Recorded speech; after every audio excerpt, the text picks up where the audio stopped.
ನಮಸ್ಕಾರ, ಅಶ್ವವೇಗ ಡಿಜಿಟಲ್ಗೆ ಸ್ವಾಗತ. ನಾನು ಸಚಿನ್ ಹೆಮ್ಮಕ್ಕಿ. ನಮ್ಮ ದೇಶವೂ ಸೇರಿದಂತೆ ಸಾಕಷ್ಟು ದೇಶಗಳಲ್ಲಿ ಚಿನ್ನ ಅಂದರೆ ಸಾಕಷ್ಟು ಹೆಣ್ಣು ಮಕ್ಕಳಿಗೆ ಇಷ್ಟ. ಅನ್ನ ಬಿಟ್ಟೆವು ಚಿನ್ನ ಬಿಡಲ್ಲ ಅನ್ನುವಂತಹ ಒಂದು ಮಾತಿದೆ. ಅನ್ನ ಬೇಕಾದ್ರೆ ಬಿಟ್ಬಿಡ್ತಾರೆ, ಆದರೆ ಚಿನ್ನ ಮಾತ್ರ ಬಿಡಲ್ಲ. ಅದು ಎಷ್ಟೇ ರೇಟ್ ಜಾಸ್ತಿ ಆದರೂ ಕೂಡ ನಾವು ಚಿನ್ನ ಕೊಂಡ್ಕೊಳ್ಳೇಬೇಕು ಅನ್ನುವಂತಹ ನಿಟ್ಟಿನಲ್ಲಿ ಹಣ ಹೊಂದಿಸ್ತಾ ಇರ್ತಾರೆ.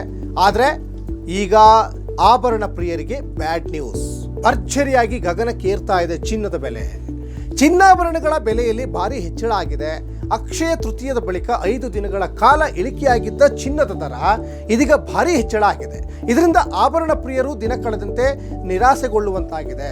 ಅಂದರೆ ಇಲ್ಲಿ ಅಕ್ಷಯ ತೃತೀಯ ದಿವಸ ನಾವು ಬಂಗಾರವನ್ನು ತೆಗೆದುಕೊಂಡ್ರೆ ಬಂಗಾರ ಉಕ್ಕುತ್ತೆ ಮನೆಯಲ್ಲಿ ಅನ್ನುವಂಥ ಒಂದು ಮಾತಿದೆ. ನೀವು ಚಿನ್ನದ ಬೆಲೆ ಗಗನಕ್ಕೇರ್ತಾ ಇದ್ರೆ ಮನೇಲಿ ಎಲ್ಲಿ ಬಂಗಾರ ಉಕ್ಕೋದು ಹೇಗೆ ಸಾಧ್ಯ ಆಗ್ತದೆ? ಅದೊಂದು ಭ್ರಮೆ ಅಂತ ಕಾಣಿಸುತ್ತೆ. ಯಾಕಂದರೆ ಸಾಕಷ್ಟು ಜನ ಅಕ್ಷಯ ತೃತೀಯ ದಿವಸನೇ ಬಂಗಾರ ಕೊಂಡ್ಕೊಳ್ಬೇಕು ಅಂತ ತುದಿಗಾಲಲ್ಲಿ ನಿಂತ್ಕೊಂಡಿರ್ತಾರೆ. ಅದು ಎಷ್ಟೇ ಕಷ್ಟ ಆಗಲಿ, ಹಣ ಇರಲಿ ಹಣ ಇಲ್ಲದೆ ಇದ್ರೆ ಸಾಲನಾದರೂ ಮಾಡಿ ಅಕ್ಷಯ ತೃತೀಯ ದಿವಸ ತಗೊಳ್ಬೇಕು ಅಂತ.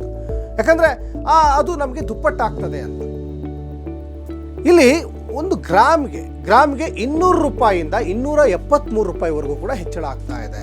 22 ಕ್ಯಾರೆಟ್ ಆಭರಣ ಚಿನ್ನದ ಬೆಲೆ 250 ರೂಪಾಯಿ ಏರಿದೆ. ಇದು ನಿಜಕ್ಕೂ ದುಪ್ಪಟ್ಟಾಗಿದೆ ಬೆಲೆ. ಈ ಮೂಲಕ ಸಿಲಿಕಾನ್ ಸಿಟಿ ಬೆಂಗಳೂರಿನಲ್ಲೂ ಕೂಡ ಈಗ ಬೆಲೆ ಮತ್ತೊಮ್ಮೆ 9,000 ರೂಪಾಯಿ ಗಡಿ ದಾಟಿದೆ. ಸಹಜವಾಗಿ ಬಡವರಿಗೆ, ಮಧ್ಯಮ ವರ್ಗದವರಿಗೆ ಬಂಗಾರ ಕೊಂಡ್ಕೊಳ್ಳೋಕ್ಕೆ ಬಹಳ ಕಷ್ಟ ಆಗುತ್ತೆ ಈ ರೇಟ್ ಇದ್ದರೆ. ಇನ್ನು ಭಾರತದಲ್ಲಿ ಮಾತ್ರ ಅಲ್ಲ, ಹೆಚ್ಚಿನ ದೇಶಗಳಲ್ಲೂ ಕೂಡ ಚಿನ್ನ ದುಬಾರಿಯಾಗಿದೆ. ಭಾರತದಲ್ಲಿ ಸದ್ಯ 10 ಗ್ರಾಮ್ 22 ಕ್ಯಾರೆಟ್ ಚಿನ್ನದ ಬೆಲೆ 90,250 ರೂಪಾಯಿ ಇದೆ.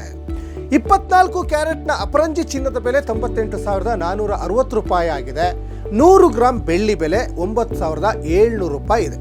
ಇಲ್ಲಿ ಬಂಗಾರದ ಜೊತೆಗೆ ಬೆಳ್ಳಿ ಬೆಲೆನೂ ಕೂಡ ಏರಿಕೆಯಾಗಿದೆ. ಇನ್ನು ಸಿಲಿಕಾನ್ ಸಿಟಿಯಲ್ಲಿ ಚಿನ್ನದ ಬೆಲೆ 10 ಗ್ರಾಮ್ಗೆ 90,250 ರೂಪಾಯಿ ಆಗಿದೆ. ಬೆಳ್ಳಿ ಬೆಲೆಯಲ್ಲಿ ಯಾವುದೇ ಬದಲಾವಣೆ ಆಗಿಲ್ಲ.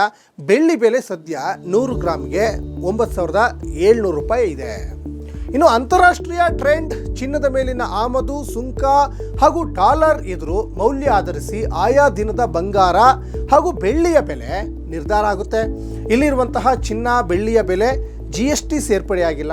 ಇಲ್ಲಿರುವ ಚಿನ್ನದ ದರ ಪಟ್ಟಿ GST ಹೊರತುಪಡಿಸಿ ಇದು ಬೆಲೆ ನಿಗದಿಯಾಗುತ್ತೆ. ಅಮೆರಿಕ ಮತ್ತು ಚೀನಾ ನಡುವಿನ ವ್ಯಾಪಾರ ಬಿಕ್ಕಟ್ಟು ತೀವ್ರಗೊಂಡಿದ್ದರಿಂದ ಚಿನ್ನದ ಬೆಲೆ ಏರಿಕೆಯಾಗಿದೆ. ಅಮೆರಿಕದ ಸುಂಕ ನೀತಿಗೆ ನಮ್ಮ ಭಾರತವೂ ಸೇರಿದಂತೆ ಅನೇಕ ರಾಷ್ಟ್ರಗಳು ಈಗ ನಲುಗಿ ಹೋಗಿದ್ದಾವೆ. ದುಪ್ಪಟ್ಟು ಸುಂಕವನ್ನು ಇವಾಗ ಭಾರತ ಸೇರಿದಂತೆ ಚೀನಾ ಬೇರೆ ಬೇರೆ ರಾಷ್ಟ್ರಗಳ ಮೇಲೆ ಅಮೆರಿಕ ವಿಧಿಸಿರೋದ್ರಿಂದ ಸಹಜವಾಗಿ ಚಿನ್ನದ ಬೆಲೆ ಈಗ ಗಗನಕ್ಕೇರಿದೆ. ಈಗ ಲಕ್ಷ ಇವತ್ತು ಬೆಲೆಯನ್ನು ಕೊಟ್ಟು ಚಿನ್ನ ಕೊಟ್ಕೊಳ್ಬೇಕಾದಂಥ ಅನಿವಾರ್ಯತೆ ಎದುರಾಗಿದೆ. ಆದರೆ ಇದು ಬಡವರು ಮತ್ತು ಮಧ್ಯಮ ವರ್ಗದವರಿಗೆ ಇದು ಬಹಳ ಕಷ್ಟ ಆಗುತ್ತೆ.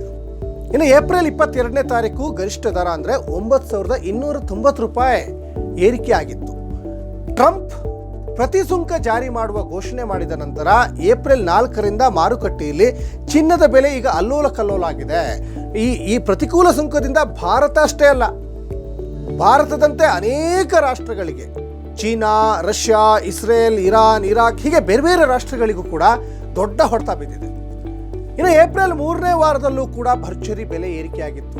ಇದೀಗ ಅಕ್ಷಯ ತೃತೀಯ ಹಬ್ಬದ ಸೀಸನ್ ಆಗಿರೋದ್ರಿಂದ ಬೆಲೆ ಏರಿಕೆ ಮತ್ತಷ್ಟು ದುಪ್ಪಟ್ಟ ಕಂಡಿದೆ ಅನ್ನೋದು ಇಲ್ಲಿ ಗೊತ್ತಾಗ್ತಾ ಇದೆ. ಒಟ್ಟಿನಲ್ಲಿ ಅಮೇರಿಕದ ಒಂದು ಸುಂಕ ನೀತಿಯಿಂದ ಭಾರತ ಅಷ್ಟೇ ಅಲ್ಲ, ಭಾರತದ ಜೊತೆಗೆ ಅನೇಕ ರಾಷ್ಟ್ರಗಳು ಇವತ್ತು ನಲುಗಿ ಹೋಗಿದ್ದಾವೆ.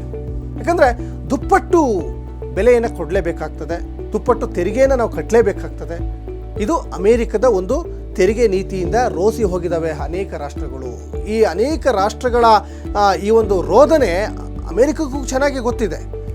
ಆದಷ್ಟು ಬೇಗ ನಾವು ಇನ್ನೂ ಕೂಡ ನಮ್ಮ ಬೊಕ್ಕಸವನ್ನು ತುಂಬಿಸೋಣ ಅನ್ನುವಂತಹ ನಿಟ್ಟಿನಲ್ಲಿ ಅಮೇರಿಕದ ಅಧ್ಯಕ್ಷ ಡೊನಾಲ್ಡ್ ಟ್ರಂಪ್ ಮಾಡಿರುವಂತಹ ನಿರ್ಧಾರ ಅದು ಬೇರೆ ರಾಷ್ಟ್ರಗಳಿಗೆ ಬಿಸಿ ತುಪ್ಪ ಉಗುಳಂಗೂ ಇಲ್ಲ ನುಂಗಂಗೂ ಇಲ್ಲ, ಆ ರೀತಿಯಾದಂತಹ ಒಂದು ಪರಿಸ್ಥಿತಿಯಾಗಿದೆ. ಹಾಗಾಗಿ ಇದರಿಂದ ನಿಜಕ್ಕೂ ಚಿನ್ನ ಪ್ರಿಯರಿಗೆ ಸಂಕಷ್ಟದ ಮೇಲೆ ಸಂಕಷ್ಟ ಎದುರಾಗ್ತಾ ಇದೆ. ಚಿನ್ನ ಕೊಂಡ್ಕೊಳ್ಬೇಕು ಅಂತ ಏನು ಆಸೆ ಪಟ್ಟಿರ್ತಾರಲ್ಲ, ಈಗಿನ ರೇಟಲ್ಲಿ ಭಾಳ ಕಷ್ಟ ಆಗುತ್ತೆ. ಇವಿಷ್ಟು ಈವರೆಗಿನ ಇದಾಗಿತ್ತು ಈ ಹೊತ್ತಿನ ಅಶ್ವವೇಗ ಡಿಜಿಟಲ್. ನೋಡ್ತಾ ಇರಿ ಅಶ್ವವೇಗ ನ್ಯೂಸ್. ಇದು ಸತ್ಯಾನ್ವೇಷಣೆಯ ಓಟದಲ್ಲಿ.